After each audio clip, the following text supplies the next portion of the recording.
Selamat berjumpa kembali Bapak Ibu Saudara sekalian. Saya terus mengingatkan Bapak Ibu Saudara sekalian untuk terus membaca dan membaca lagi firman Allah. Merenungkan lagi firman Allah. Memperkatakan firman Allah. Mengapa kita harus lakukan itu? Hari ini kita bicara tentang mengapa kita harus lakukan itu. Karena di dalam firman Allah ada satu berkat khusus buat kita sekalian. Apa itu berkatnya? Hari ini saya mau bicara secara khusus tentang berkat di kayu salib. Yaitu ketika Yesus ada di atas kayu salib. Salah satu 7 perkataan Yesus. Yesus berkata begini, sudah selesai. Hari ini temanya adalah sudah selesai. Saya akan bacakan firman Tuhan dalam kitab Injil Yohanes pasal yang ke-19 ayat yang ke-30. Sesudah Yesus meminum air anggur asam itu, berkatalah ia, sudah selesai. Lalu ia menundukkan kepalanya dan menyerahkan nyawanya. Ada 2 aspek tentang kata sudah selesai. Yang pertama adalah aspek kekekalan. Yang kedua adalah aspek histori. Saya tidak bicara tentang aspek histori, karena bicara aspek histori, Yesus sudah selesai sampai di situ ketika dia di dalam dunia. Tapi saya mau bicara tentang aspek kekekalan. Apa itu aspek kekekalan?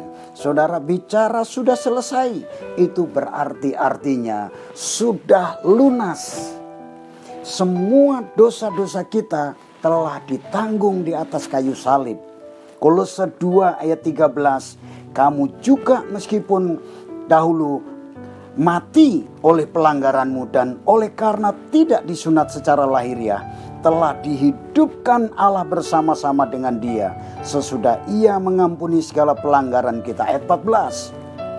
Dengan menghapus surat hutang yang oleh ketentuan-ketentuan hukum mendakwa dan mengancam kita, dan itu ditiadakannya dengan memakukannya di atas kayu salib.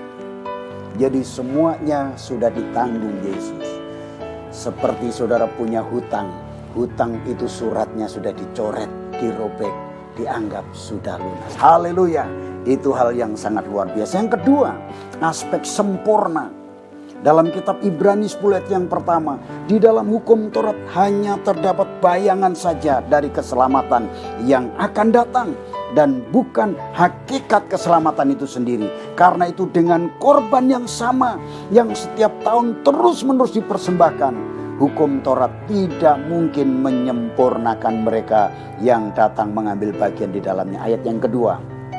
Sebab jika hal itu mungkin, pasti orang tidak mempersembahkan korban lagi. Sebab mereka melakukan ibadah itu tidak sadar lagi akan dosa setelah disucikan sekali untuk selama-lamanya. Itulah saudara berkatnya. Kenapa kita membaca, merenungkan, memperkatakan? Karena kita sebagai orang yang percaya pada Yesus yang telah mati di atas kayu salib. Dia sempurna mengerjakan itu bagi saudara dan saya. Kata sempurna ini berarti saudara, dia korban sekali untuk selama-lamanya. Haleluya. Yang ketiga, kata yang dipakai adalah sudah selesai itu lengkap.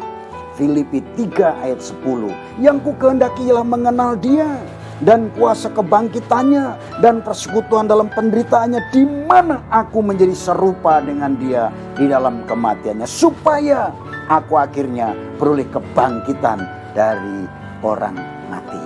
Saudara, arti kata lengkap itu artinya kita bersatu, bersekutu dengan kematian, kebangkitan Yesus Kristus.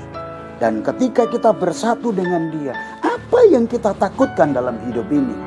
Tidak ada sesuatu yang kita takutkan. Itulah sebabnya saya mendorong saudara, mari kita bertekad untuk kita membaca, merenungkan, dan memperkatakan firman dengan kata sudah selesai. Masalah apapun dalam hidupmu, kau katakan sudah selesai. Haleluya. Kiranya Tuhan memberkati kita. Amin.